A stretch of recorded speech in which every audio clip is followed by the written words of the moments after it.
My self doctor Farzana Anjum, department of geography, Karim city college. CC5 का एक chapter है semester 3 का, factors affecting the distribution of temperature, तापमान के वितरण को प्रभावित करने वाले कारक। तापमान के वितरण का अगर अध्ययन हम करेंगे तो वो कई रूपों में कर सकते हैं। टेम्पोरल डिस्ट्रीब्यूशन ऑफ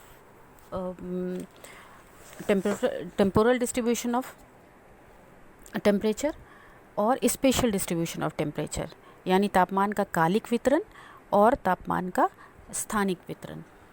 दो तरह से वितरण का अध्ययन हम कर सकते हैं। तापमान का जो स्थानिक वितरण है उसको भी दो भागों में बांटा जा सकता है, जैसे हॉरिजॉन्टल डिस्ट्रीब्यूशन ऑफ टेम्परेचर और वर्टिकल डिस्ट्रीब्यूशन ऑफ टेम्परेचर। तापमान का क्षैतिज वितरण, तापमान का लंबवत वितरण। तो आपको पढ़ना है factors affecting the horizontal distribution of temperature, तापमान के क्षैतिज वितरण को प्रभावित करने वाले कारक। तो आज हम इसी पे चर्चा करेंगे। और नंबर 1 जो है तापमान को प्रभावित करने वाले, क्षैतिज वितरण को प्रभावित करने वाले कारक में नंबर 1 है लैटिट्यूड यानी अक्षांश।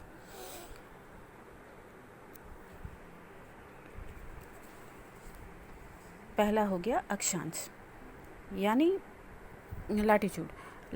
अलग अलग लैटिट्यूड पर अलग अलग टेम्परेचर होता है।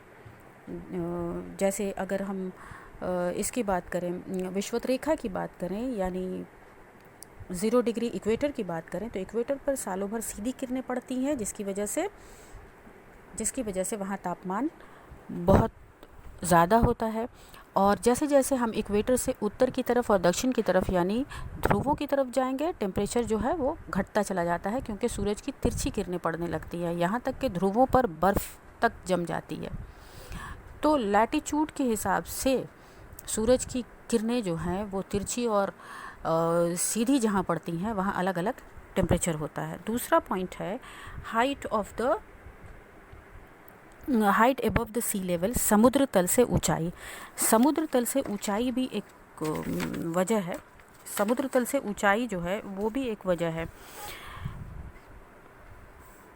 जिन इलाकों में, जैसा कि हम जानते हैं कि जो हमारा एटमॉस्फेयर है वो नीचे से ऊपर की तरफ गर्म होता है, जिसके परिणाम स्वरूप वायुमंडल में तापमान नीचे से ऊपर की ओर कम होता चला जाता है। यानी समुद्र तल से ऊंचाई बढ़ने पर तापमान घटता जाता है।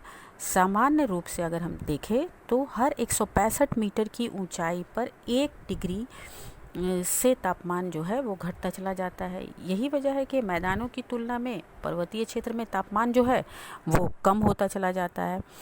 अगर हम एक मिसाल से इसको समझ सकते हैं कि अम्बाला जो है वो 30 degree 21 minute latitude north latitude पर है और शिमला जो है वो 31 डिग्री 6 नॉर्थ लैटिट्यूड पर है।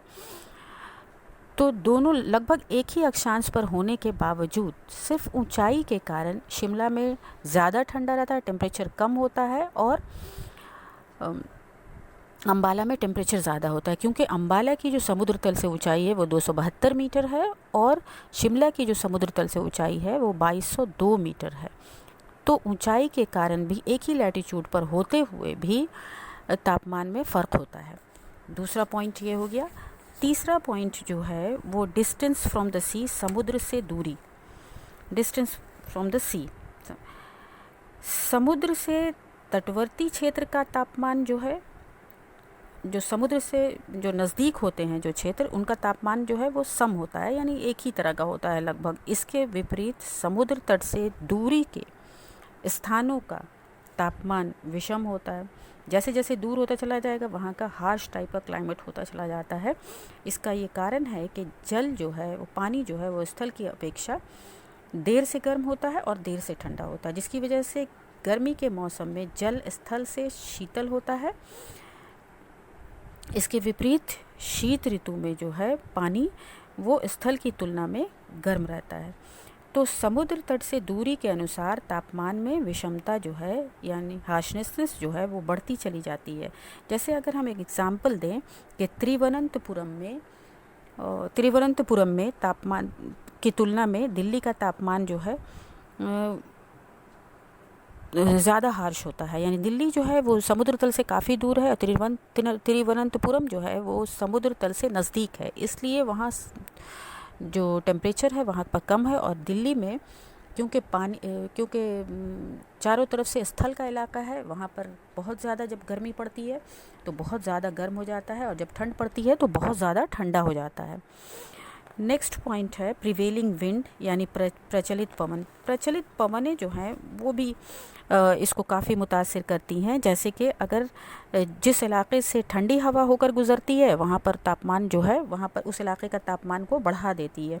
जिस इलाके से गर्म हवा होकर गुज़रती है वहाँ पर उस इलाके का तापमान बढ़ा देती है। जैसे अगर शीतोष्ण कटिबंध यानी टेम्परेट जोन में के स्थल की ओर से आने वाली जो हवाएं होती हैं वो शीत ऋतु के तापमान को कम कर देती हैं, लेकिन ग्रीष्म ऋतु के तापमान को बढ़ा देती हैं। इसी तरह से समुंदर की तरफ से आने वाली जो हवाएं होती हैं वो जाड़े के मौसम के तापमान को बढ़ा देती हैं, लेकिन गर्मी के तापमान को घटा देती हैं। इसी तरह से कुछ लोकल विंड्स भी हैं जो उस आसपास टेम्परेचर को प्रभावित करती हैं। जैसे लू है जो उत्तर भारत में चलती है वो तापमान को बढ़ा देती है। जिस तरह से मिस्ट्रल है जो फ्रांस के तापमान को बढ़ाती है।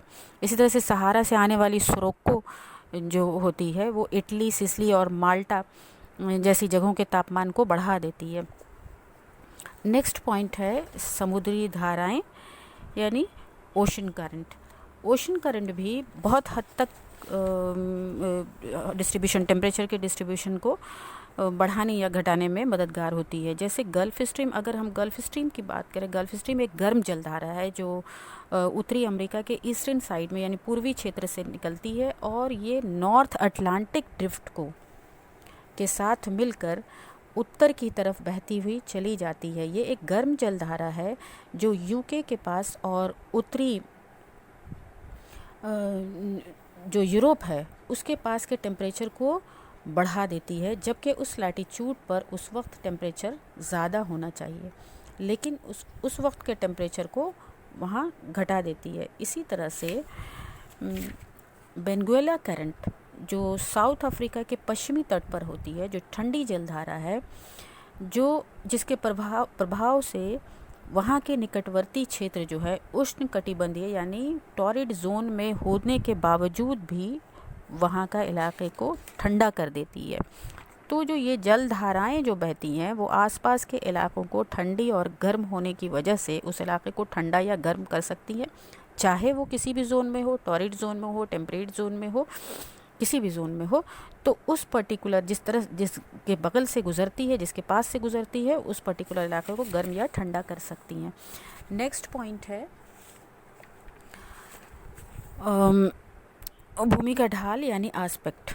भूमि के ढाल के बारे में हम ये कह सकते हैं कि जो भूमि के ढाल का जो हिस्सा सूरज से नज़दीक या सामने दिखता है वो ज़्यादा टेम्परेचर रिसीव करता है और कम सीधी किरणें पड़ती हैं तो कम क्षेत्र को गर्म करता है, और कम क्षेत्र को गर्म करता है तो जल्दी गर्म करता है। इसी तरह से जो तिरछी किरणें होती हैं या सूरज के या ढाल के उल्टे साइड पर जो किरणें पड़ती हैं वो तिरछी किरणें होती हैं और वो उस पर्टिकुलर क्षेत्र को देर से गर्म करता है और वहाँ पर कम टेम्परेचर पहुँचता है। तो ये एक पॉइंट हो गया।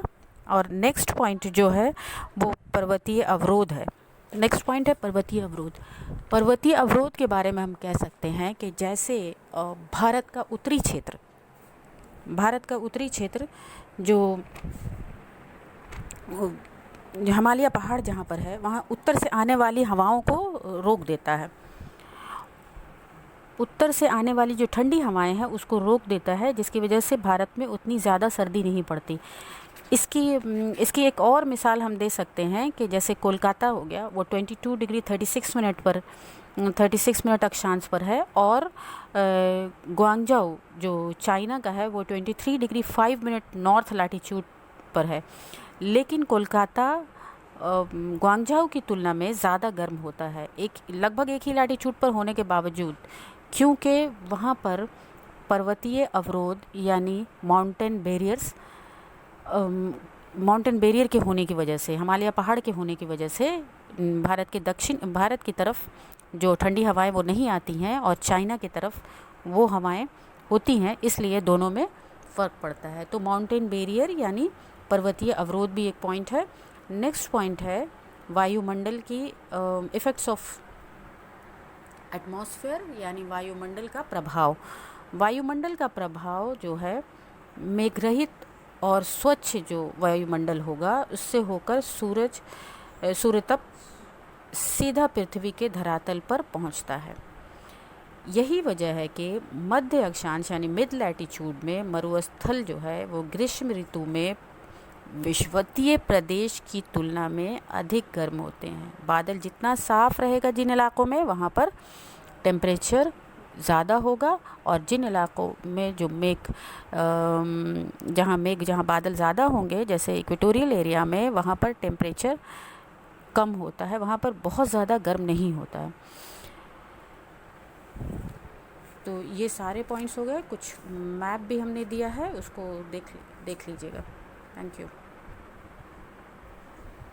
को गर्म करता है और कम क्षेत्र को गर्म करता है तो जल्दी गर्म करता है। इसी तरह से जो तिरछी किरणें होती हैं या सूरज के या ढाल के उल्टे साइड पर जो किरणें पड़ती हैं वो तिरछी किरणें होती हैं, और वो उस पर्टिकुलर क्षेत्र को देर से गर्म करता है और वहाँ पर कम टेम्परेचर पहुँचता है। तो ये एक पॉइंट हो गया।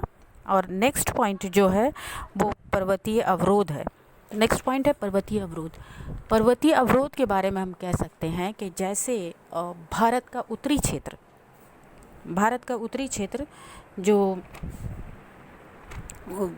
हिमालय पहाड़ जहाँ पर है, वहाँ उत्तर से आने वाली हवाओं को रोक देता है। उत्तर से आने वाली जो ठंडी हवाएं हैं उसको रोक देता है, जिसकी वजह से भारत में उतनी ज़्यादा सर्दी नहीं पड़ती। इसकी एक और मिसाल हम दे सकते हैं कि जैसे कोलकाता हो गया, वो 22 डिग्री 36 मिनट अक्षांश पर है, और ग्वांगझोउ जो चाइना का है वो 23 डिग्री 5 मिनट नॉर्थ लैटिट्यूड पर है। लेकिन कोलकाता ग्वांगझोउ की तुलना में ज़्यादा गर्म होता है, लगभग एक ही लैटिट्यूड पर होने के बावजूद, क्योंकि वहाँ पर पर्वतीय अवरोध यानी माउंटेन बैरियर के होने की वजह से, हिमालय पहाड़ के होने की वजह से भारत की तरफ जो ठंडी हवाएं वो नहीं आती हैं, और चाइना की तरफ वो हवाएं होती हैं, इसलिए दोनों में फ़र्क पड़ता है। तो माउंटेन बैरियर यानी पर्वतीय अवरोध भी एक पॉइंट है। नेक्स्ट पॉइंट है वायुमंडल की इफ़ेक्ट्स ऑफ एटमॉस्फेयर यानी वायुमंडल का प्रभाव। वायुमंडल का प्रभाव जो है मेघरहित और स्वच्छ जो वायुमंडल होगा उससे होकर सूर्य तप सीधा पृथ्वी के धरातल पर पहुंचता है।